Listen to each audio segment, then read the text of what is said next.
შემდეგი კითხვა ნიკო მანაგაძე, როგორც ცნობილია, ქუთაისში მიმდინარეობს საუნივერსიტეტო ქალაქის მშენებლობა, რომელიც რამდენიმე წელიწადში უნდა დასრულდეს, მაგრამ აქ არ არსებობს შესაბამისი ინფრასტრუქტურა და სივრცე, რომ მიიღოს ათასობით ახალგაზრდა. რას აპირებს მთავრობა, როგორ უნდა მიიზიდოს ქუთაისმა ახალგაზრდები იმ პირობებში, რომელშიც ახლა იმყოფება ქალაქი, რა გეგმა აქვს მთავრობას? ის რაც ჩაფიქრებული გვაქვს ქუთაისში, ჩაფიქრებული აქვს ქართულ ფონდს, არის ნამდვილად საშვილიშვილო საქმე. მე დავარქმევთ იმას საუკუნის პროექტს.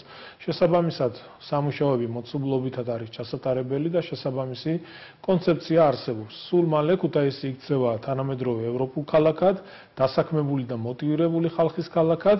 ეს ნიშნავს, რომ ქუთაისი გახდება საქართველოს გული, სადაც ახალგაზრდობა, სადაც განათლების დიდი კერაა, იქ ყველაფერი პროგრესისკენ არის მიმართული და ასევე მინდა გითხრათ, რომ ინფრასტრუქტურა საუნივერსიტეტო ქალაქის, რომელიც იქნება, თვითონ იქნება ამ კონკრეტულ ტერიტორიაზე შესაძლებელი ის, რომ სტუდენტებმა დარჩნენ, ღამე გაათენონ, ყველანაირი პირობები იქნება ამისთვის შექმნილი და ამ მიმართულებით არანაირი პრობლემა არ იქნება.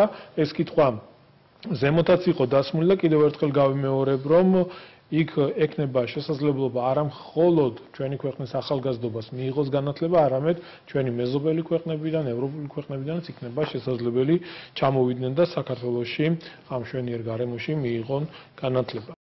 გახლავთ ნიკო მანაგაძე, ცნობილი გახდა ინფორმაცია თითოეული ქუთაისელისთვის ძალიან ცუდი ფაქტის შესახებ, რომ ქუთაისიდან თბილისში გადმოინაცვლებს პარლამენტი, იქნება გამოძებნოთ გზა, რომ ქუთაისი განვითარდეს და ქალაქი არ დაიცალოს იმზიდველი გახდეს ახალგაზრდებისათვის. თქვენ იცით, რომ საკონსტიტუციო კომისია მუშაობს, ჩვენ არ ვართ მიმართული იმპულსური, ემოციური გადაწყვეტილებების მიღებისთვის.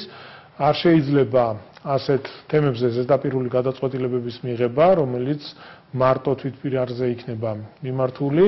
მოგეხსენებათ, ამის შესახებ კონსტიტუციაში გაკეთებულია ჩანაწერი, ასე რომ კონსტიტუციაზე მუშაობის პროცესში ყველა პლუსი და მინუსი გათვალისწინებული იქნებოდა ქვეყნისთვის, თითოეული მოქალაქისთვის მისაღები გადაწყვეტილება იქნება მიღებული. თუმცა ამასთან დაკავშირებით ჩვენთან გუნდში არაერთხელ იყო მსჯელობა და მე მინდა დაგარწმუნოთ იმაში, რომ პარლამენტი აუცილებლად დარჩება ქუთაისში. ასევე მინდა გითხრათ, რომ ინფრასტრუქტურული პროექტების თვალსაზრისით ძალიან მასშტაბური პროექტების განხორციელება არის დაგეგმილი ქუთაისში.